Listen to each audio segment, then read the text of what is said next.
हणो नारा खणी परचम मोहम्मद मीर आयो वा। हणो नारा खणी परचम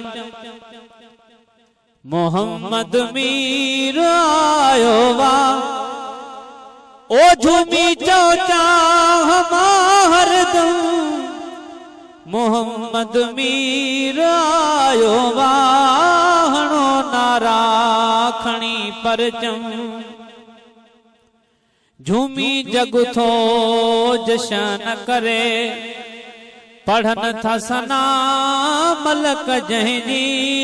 झूमे जग थो जशन करे पढ़न था सना मलक जंहिंजी।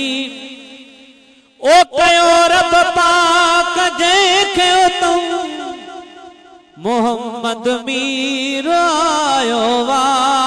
हणो नारा खणी परचम मोहम्मद मीर आयो वा। ओ झूमी चो चाह हरदम मोहम्मद मीर आयो वा। हणो नारा खणी परचम पखन खोले पंजूं चुंबूं बुधायो मुस्तफायो। पखन खोले पंजूं चुंबूं बुधायो मुस्तफायो। थी न दिलगीर न को कर गऊं मोहम्मद मीर आयो वा। हणो नारा खणी परचम मोहम्मद मीर आयो वा। ओ झूमी चो चाह हरदम मोहम्मद मीर आयो वा। हणो नारा खणी परचम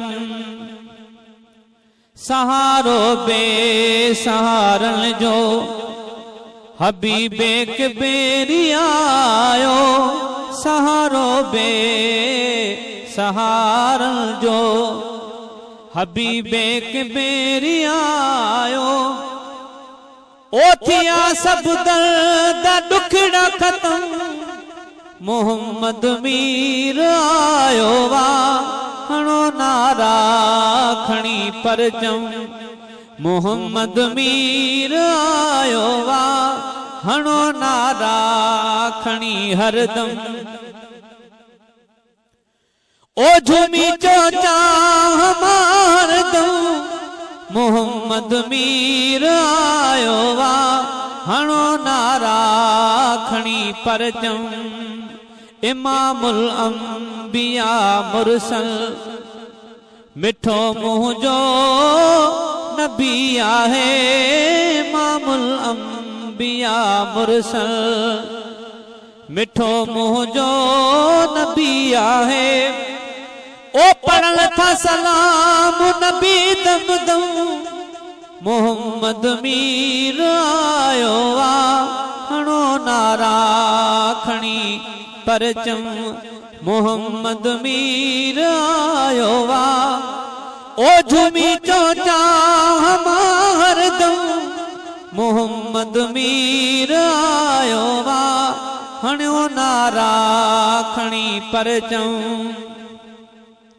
चयो शम्सो कमर तारन अथी वाधायूं अमर जी जल।